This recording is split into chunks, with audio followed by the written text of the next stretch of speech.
Assalamualaikum warahmatullahi wabarakatuh. Apa kabar semuanya? Semoga sehat selalu, dilimpahkan rezekinya dan pastinya tetap semangat. Baiklah, pada kesempatan kali ini saya akan menjelaskan materi sumber hukum Islam. Adapun materi sumber hukum Islam yang pertama itu ada Al-Quran yang bersumber dari segala firman Allah SWT, dan yang kedua itu ada As-Sunnah yang bersumber dari segala sesuatu yang dinukilkan dari Nabi Muhammad SAW, baik berupa perkataan, perbuatan maupun ketetapan atau takrir Nabi Muhammad SAW. Dan yang ketiga itu ada ijtihad yang bersumber dari pengerahan akal pikiran para fuqaha atau usul fikih. Untuk mengetahui lebih jelas mengenai sumber hukum Islam, adapun sumber hukum Islam yang pertama yaitu Al-Quran. Al-Quran berkedudukan sebagai sumber pertama dan utama dalam hukum Islam. Kedudukan ini mengharuskan umat Islam memahami pesan-pesan yang dikandungnya untuk dilaksanakan dalam kehidupan. Hal tersebut juga diperlukan sebagai upaya mengatur perilaku manusia, baik yang berhubungan dengan manusia ataupun makhluk yang lainnya secara horizontal. Demikian pula seluruh persoalan yang berkaitan dengan hukum, meski dicari jawabannya terlebih dahulu dari petunjuk yang terkandung di dalam Al-Quran. Kemaslahatan hidup manusia di dunia dan di akhirat diyakini dapat diperoleh jika manusia melandaskan pada perilaku hidup mereka pada petunjuk Al-Quran. Argumentasi yang menyatakan bahwa Al-Quran sebagai sumber dan dalil pertama dan utama ditemukan dalam penjelasan Al-Quran. Al-Quran sendiri pada jumlah ayatnya lebih dari 30 kali ditemukan perintah mematuhi perintah Allah SWT dalam Al-Quran. Bahkan meninggalkan aturan yang disebutkan Al-Quran akan membawa akibat kemungkinan kejahatan yang dilakukan manusia. Al-Quran secara redaksional dan makna yang dikandungnya bersifat qat'i al-wujud. Maksudnya adalah lafaz Al-Quran dan pesan yang dikandungnya terjamin keautentikan dan otoritas kebenarannya.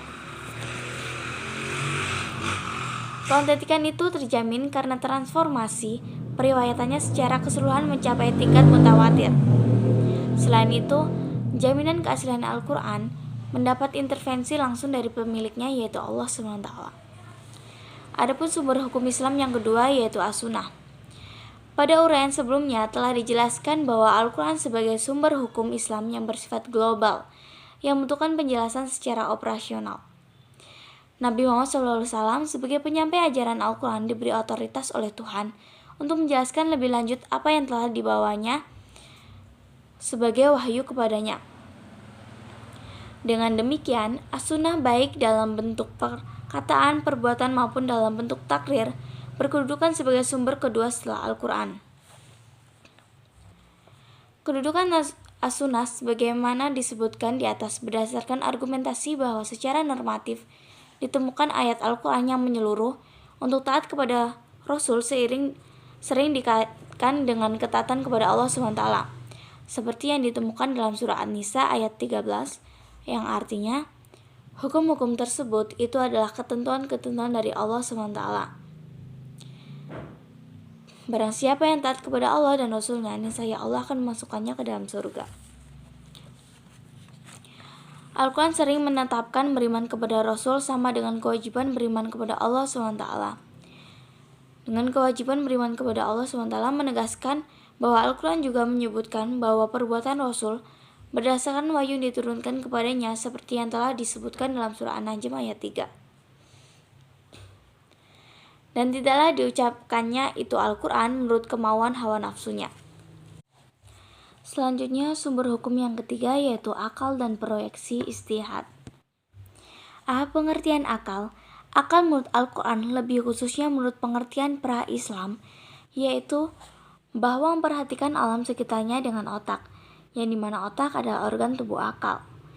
Artinya, akal itu sendiri terdapat di dalam otak seseorang yang digunakan untuk berpikir, dan berdasarkan pemikiran itu maka lahirlah suatu ide atau gagasan mengenai suatu masalah yang dipikirkan. Sebagaimana telah kita ketahui bahwa Allah SWT menciptakan manusia berbeda berdasarkan akalnya dengan makhluk hidup lainnya seperti hewan dan tumbuhan. Berdasarkan perspektif Islam, peran akal dibagi dua, yaitu Yang pertama, memahami nilai-nilai ajaran agama. Apabila ada doktrin yang kurang jelas, akal akan merumuskan pelaksanaannya. Adapun ketika sebuah doktrin agama memiliki nilai-nilai sosial, akal bertugas menerjemahkan dalam konteks kehidupan kekinian, bukan untuk mengubah doktrin atau melainkan menemukan pelaksanaan doktrin. Yang kedua, akal bertugas memilih dan menyeleksi doktrin agama. Terkadang ada doktrin agama yang temporer atau madaniyah, dan doktrin agama yang selalu kontemporer atau makiyah. Terkait hal ini, akal bertugas untuk memilih kemungkinan terbaik pelaksanaannya. B. Proyeksi ijtihad.